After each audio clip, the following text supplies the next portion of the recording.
We also get a lot of queries from the marketplaces themselves and helping them work with this very dirty data in terms of product matching and figuring out, are we really matching an apple of a particular kind to the exact apple? Is it the same pack size? Is it the same quantity, color, variation, and things like that? We don't own the data. Our customers own the data, so we don't keep the data captive. I said, hey, why let's not ignore 5 stars. Let's look at the 5 stars. And the biggest thing that popped up there was safety.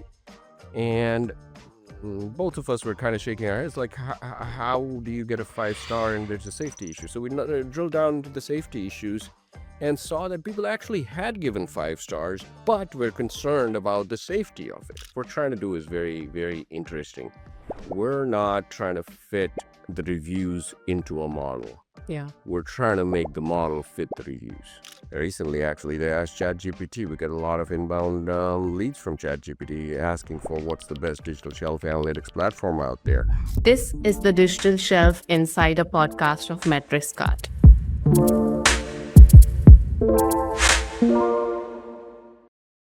Welcome back to the Digital Shelf Insider podcast. So far this year, our conversations have taken us deep into the why behind the shelf. We have explored how sensory branding is replacing the brand logos, and why being consumer first is a survival metric, and how the digital commerce landscape is shifting from simple discovery to AI-led discovery. But as we talk to more experts and brand leaders, one thing becomes clear. Vision is just one part of it, but the infrastructure to execute is another. And many of you have asked, how do we actually move from seeing the data to owning the outcome? To answer that, we're doing something really special today. We've been joined by the co-founder of MetricsCart, Kaul, and this is the man behind the engine most of the commerce teams use to solve their consumer problems. Welcome to the podcast, Ash. Thank you, Shrisha. Thank you for having me here. It's been a great journey for you with the podcast. It's got great speakers ahead of me, so I'm privileged to be here and join that long list and see if I can add something to the listeners and give them a little bit of insight in what we've done and how they can probably improve their journey through their process. Right. So I have a couple of questions to get started with. Let's just go back in time a little. A couple of years ago, consumer brand teams were very comfortable using manual spreadsheets. And now, not now, a little later than that, we saw that, they became very comfortable using dashboards. So how did that transition happen from, what was the mental hurdles they had to go through for that transition? Absolutely, yeah. Since the invention of the spreadsheet, everybody's had their spreadsheet. Everybody's had favorite spreadsheets. You start small. It's a great tool. It's a general purpose tool to manage 1, 2, 10, 15, those kinds of numbers. But as soon as you start to add more complexity, you add more data points, just the linkages, management, it just becomes too much. That doesn't mean that a big chunk of the world does not use spreadsheets still, but people start to see the limitations of it, and then you start to see what's available in the market. That's usually a typical customer journey for us. Is they look around, they ask. Recently, actually, they asked ChatGPT. We get a lot of inbound leads from ChatGPT asking for what's the best digital shelf analytics platform out there. They start their journey there and look at what's possible. They look at, oh, well, there's a lot of automation that can happen here. There's a lot of linkages that are pre-built between the various data points, and how that can help me quickly get to what I'm looking for, as opposed to me kind of playing part-time software developer, doing Excel macros and linking my tabs and sheets and things like that together. And then the data gathering part, that's not easy. That's a manual process for a lot of people today, logging into different portals, pulling in data, collecting information, and then weaving it all together. So that's the piece we've simplified. We are not doing anything that's incredibly complicated from a technological perspective or anything else. It's just bringing data points together, connecting them, and then filtering out the noise and seeing what's something that if I only had, say, 5 minutes today from a busy day where I'm doing 100 different things, if I had 5 minutes, what would I be looking for? Yeah. That's really kind of the guiding principle for us to see if we can get to that point. We're not there yet. I don't want to claim that we've solved everything there is to be solved, but our guiding principle is that if I had 5 minutes a day, what would you want me to look at? And that's bubbling up some of the crucial insights up to the top, so people don't even honestly need. I mean, my vision really is they don't even need to log into our product. Right. If and we have a good chunk segment of our population, customer population, which actually they don't log in. They get alerts in their emails, and they get spreadsheets and things like that in the emails. And if only there's a problem, they get alerted, and that fits perfectly in their workflow, Yeah. and they move on with their daily lives. So that's really been the transition from a manual spreadsheet based process to using a product like ours or other things like that. Absolutely. What you just said makes total sense. We also see right now how, dashboards are being taken over by AI.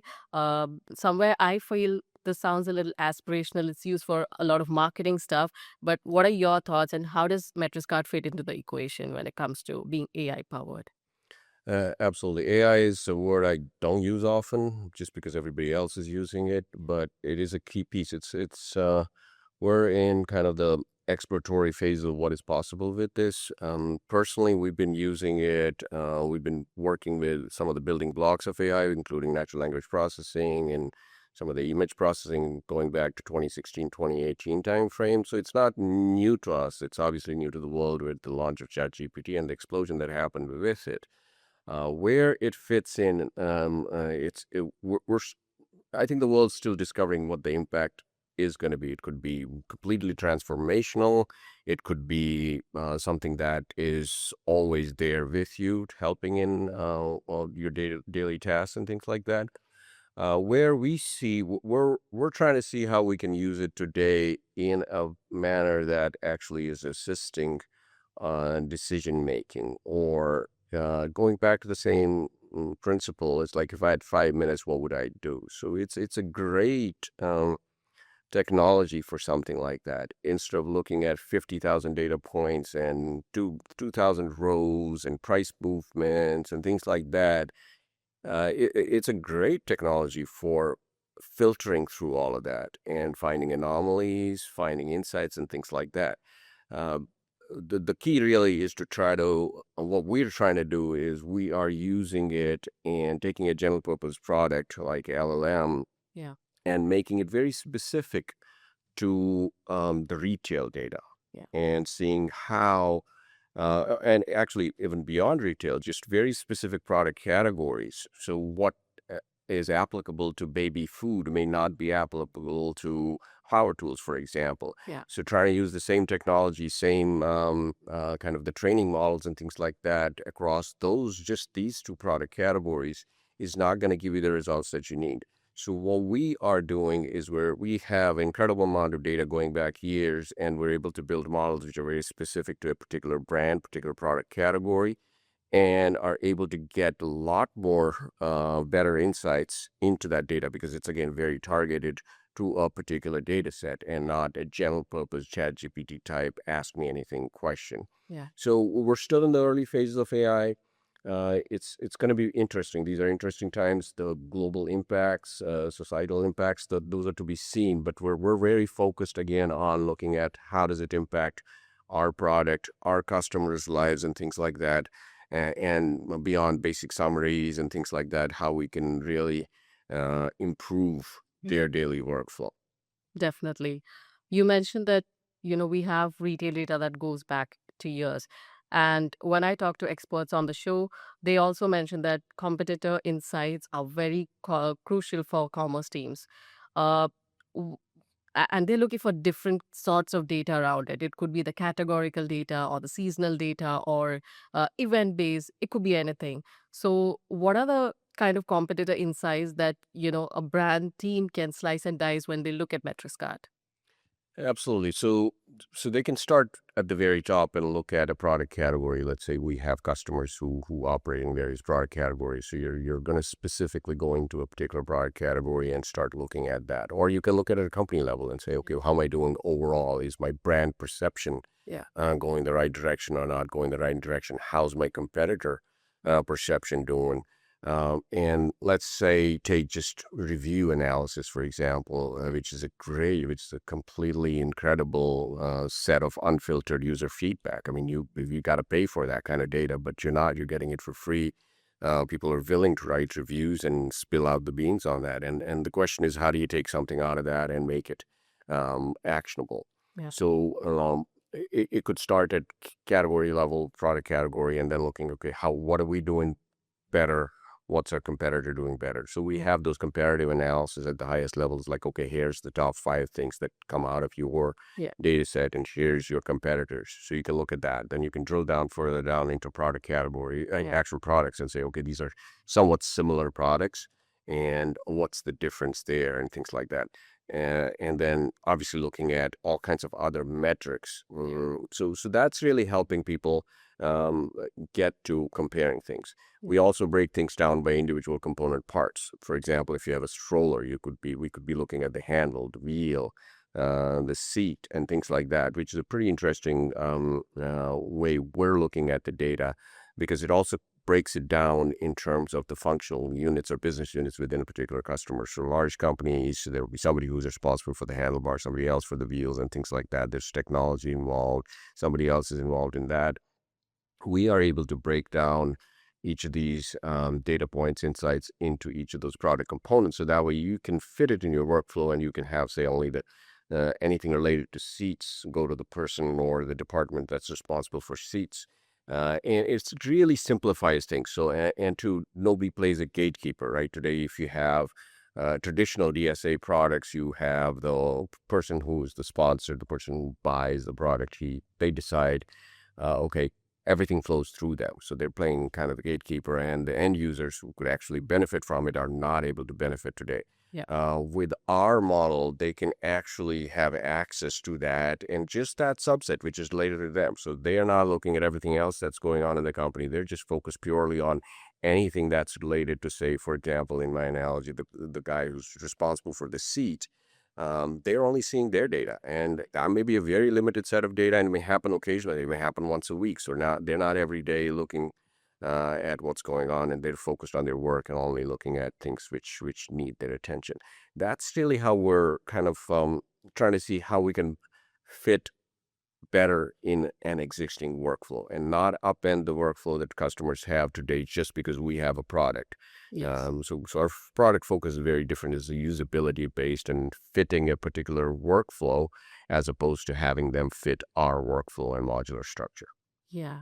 I think I completely agree that we are very usability focused and we're trying to fit into the workflow rather than being an additional stack to things that already brands are busy with. Yeah, absolutely, because that's friction, right? So Yeah.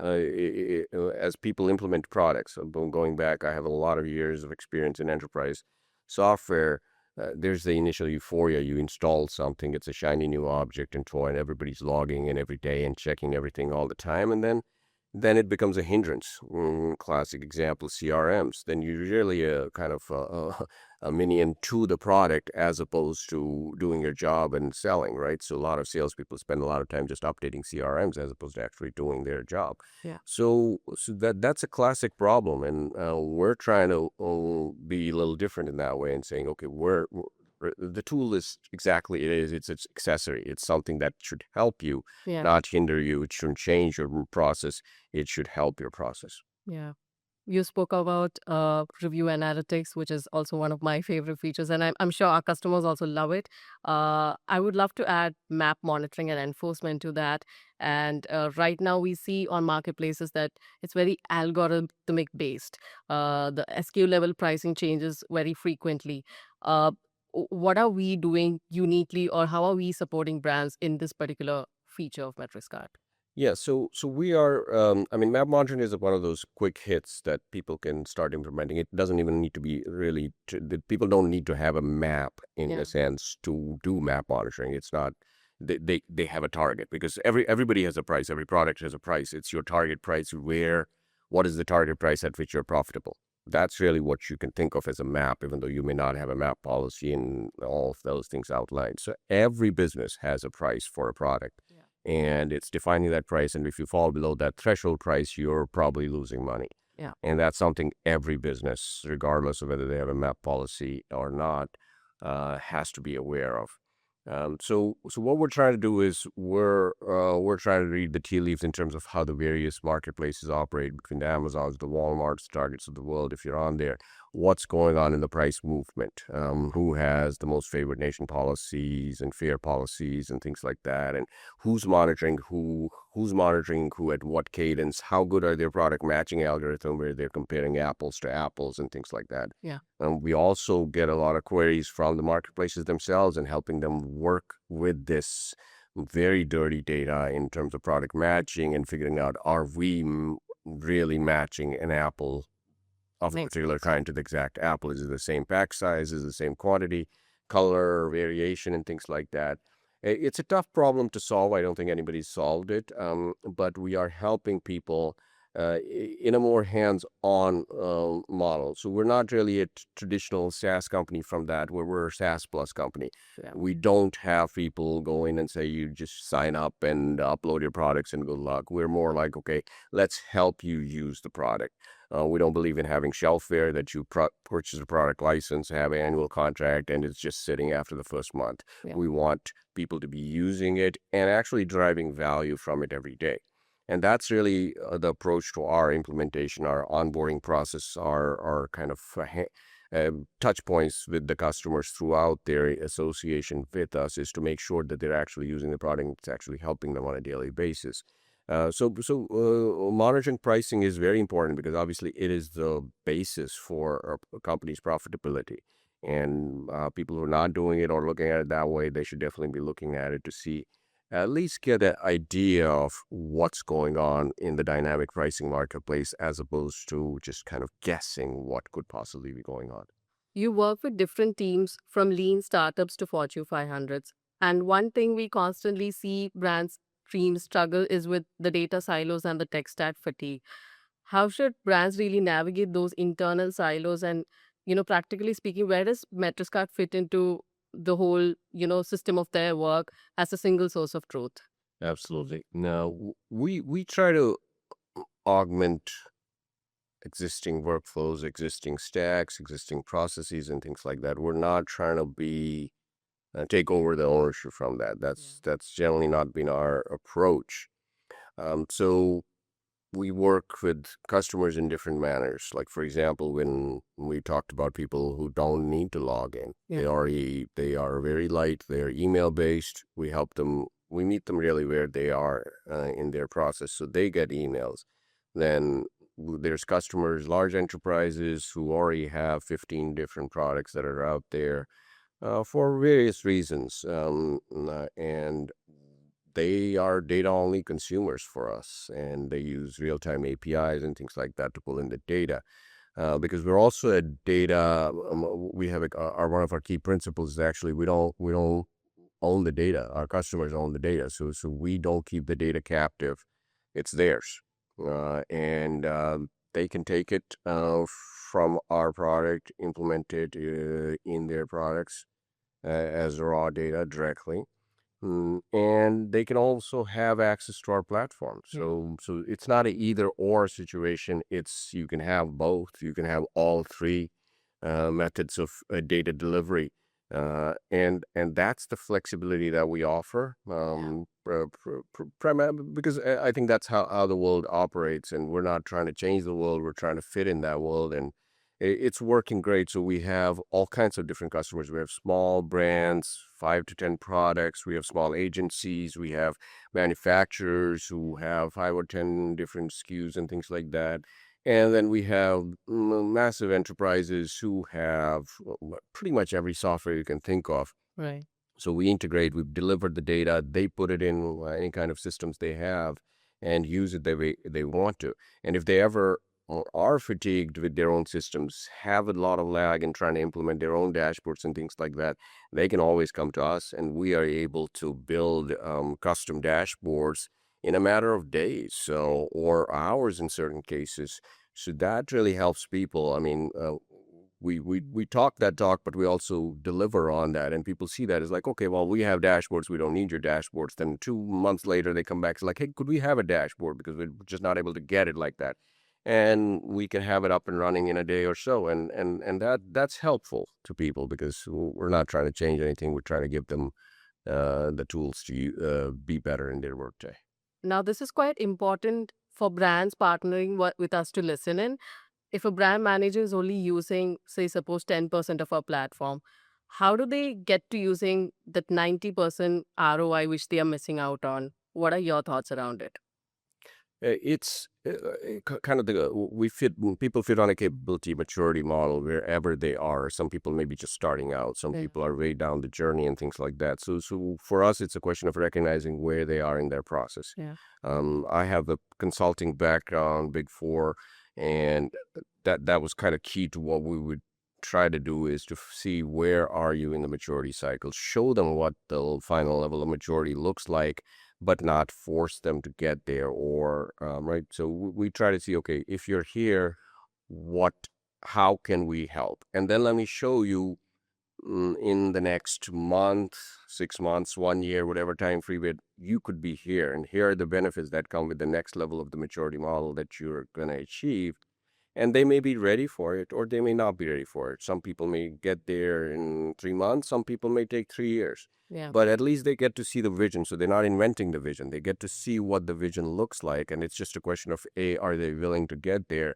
And do they have the resources to do it? And if they don't, we are the resource. So they could literally get to the final level of the capability model by just trusting us and going with us. And as part of that exercise, we also learn a lot. We see a lot of different ways of doing things. We adapt to it, and try to improve our product on a weekly basis just by looking at, okay, there's here's some other way of doing this. Yeah. And yeah, so we help them, but we don't force them. We guide them along, but we don't force them to move along. Yeah. As you shared a lot of details into how we try to be part of commerce team systems rather than being an additional thing added on to their responsibilities and day-to-day work. To sum up, even one of our guests who came on the show who took a product walkthrough, he shared that it's the people who matter the most than the app. So to sum up the whole conversation that we had, what is that standout feature of MetricsCart that consumer brands and everyone should really explore? So right now, I think the most thing I'm very excited about is the review Yeah. analysis.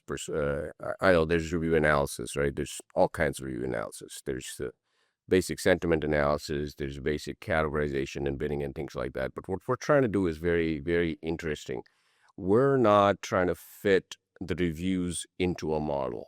Yeah. We're trying to make the model fit the reviews. That's a very interesting distinction. Why? Because like we talked about, the different product categories are different. So, for example, let's take the stroller. What applies to a stroller is not going to apply to a shampoo.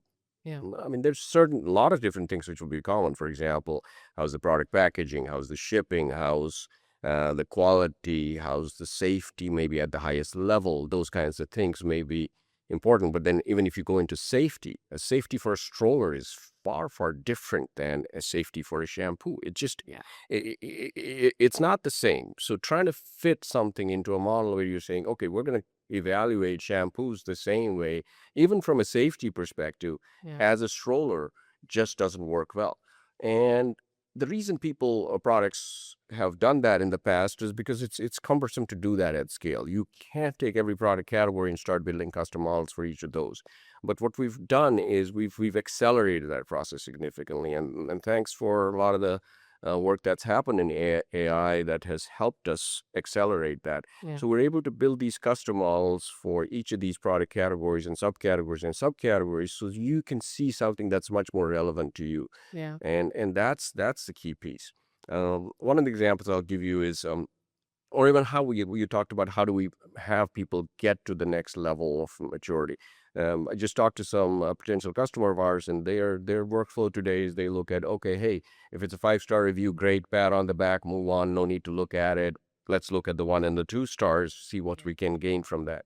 So we did a quick analysis for them. We were able to do a very quick trial for them. Yeah. And just I said, hey, why let's not ignore 5 stars. Let's look at the 5 stars. And the biggest thing that popped up there was safety.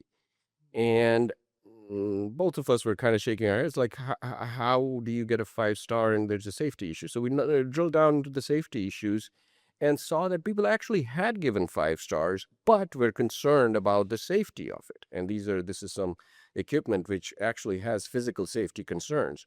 And normally, in any product or any other workflow, this would be ignored, and people would move on and say, "Hey, there's nothing to worry about because it's a 5 star review." And they were not. It wasn't one review. It was actually probably 5 or 10 of those reviews which all had safety issues. So we were able to find things which normally would be overlooked. Yeah. And I was very excited to see that. I was very happy that we could be adding value where people are missing something like that, just purely because we built a model which is customized to their product, Yeah. as opposed to just saying, "Hey, let's use generic models."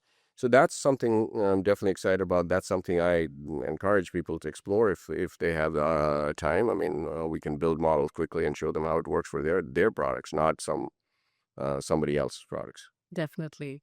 It's definitely the micro details that matter. Uh, Ash, thank you so much for taking out the time to join this episode. Such a pleasure having you here. And it's been a long awaited conversation. You've shared, all that we do at MetricsCart, all the kind of work people need to be associated more than the processes or the workflows. Thank you so much. Absolutely, my pleasure. Thank you for having me.